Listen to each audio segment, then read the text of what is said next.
بسم اللہ الرحمن الرحیم۔ السلام علیکم، میں ہوں صبا اور آپ دیکھ رہے ہیں صبا اردو وائس۔ دوستو، امید کرتی ہوں کہ آپ صحت اور ایمان کی بہترین حالت میں ہوں گے۔ آج میں آپ کو ایک میسیج کنوے کرنا چاہتی ہوں اور وہ ہے شب برات۔ شب برات کا مطلب ہے آزادی۔ شعبان کی 15ویں رات یعنی شب برات۔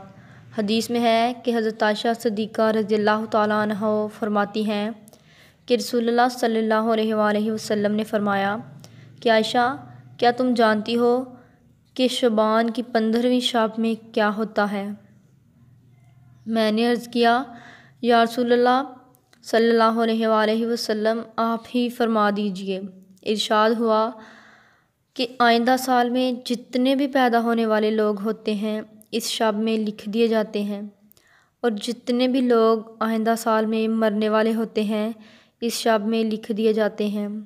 اس رات میں لوگوں کے سال بھر کے اعمال کو اکٹھا کر کے اٹھا لیا جاتا ہے اور سال بھر کا رزق اتارا جاتا ہے۔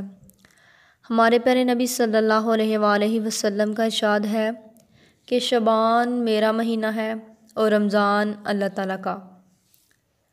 پیارے نبی صلی اللہ علیہ وآلہ وسلم شعبان میں روزے بہت رکھتے تھے۔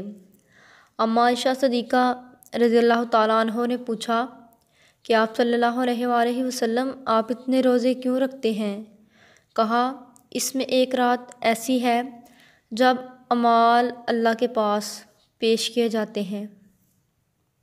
میں چاہتا ہوں کہ جب میرے اعمال پیش کیے جائیں میں روزے سے ہوں۔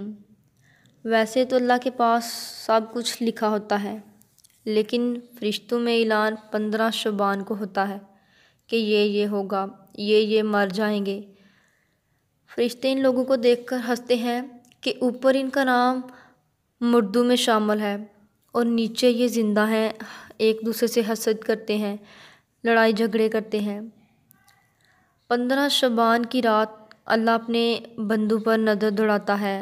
2 کے ساتھ سب کے لیے معافی کا اعلان کیا جاتا ہے، ایک مشرک اور ایک کینہ پالنے والا، یعنی کسی کو نقصان پہنچانے کے منصوبے بنانے والا۔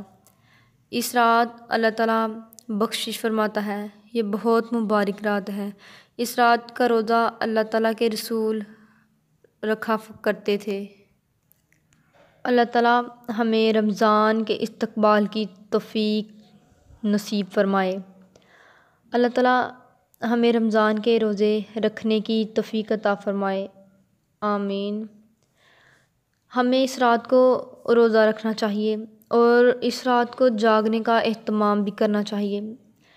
اس رات کو ہمیں اپنے گناہوں کی بخشش طلب کرنی چاہیے، قرآن پاک کی تلاوت کرنی چاہیے، اللہ کے حضور نوافل ادا کرنے چاہیے اور قرآن پاک کی زیادہ سے زیادہ تلاوت کرنی چاہیے۔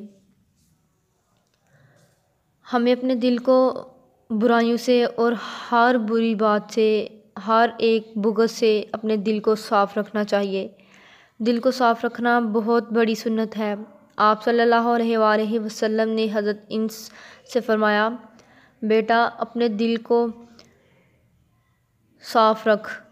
آپ صلی اللہ علیہ وسلم نے فرمایا، میرے بیٹے، یہ میری سب سے بڑی سنت ہے۔ جو میری سنت سے پیار کرے گا وہ مجھ سے پیار کرے گا، اور جو مجھ سے پیار کرے گا وہ جنت میں میرا ساتھی ہوگا۔ ہمیں اپنے دل کو صاف رکھنا چاہیے، اللہ کو پسند ہے۔ ہمیں اپنے دل کو حسد سے، کینہ سے، حقارت سے، بغض سے صاف رکھنا چاہیے۔ ہمیں کسی کا حق نہیں مارنا چاہیے، کسی کا دل نہیں دکھانا چاہیے۔ ہمیں اس رات اللہ تعالیٰ سے اپنے گناہوں کی معافی مانگنی چاہیے۔ اللہ تعالیٰ ہمیں عمل کرنے کی توفیق عطا فرمائے۔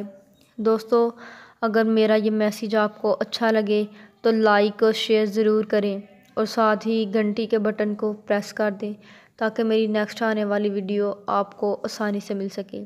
ملیں گے نیکسٹ ویڈیو کے ساتھ۔ اللہ حافظ۔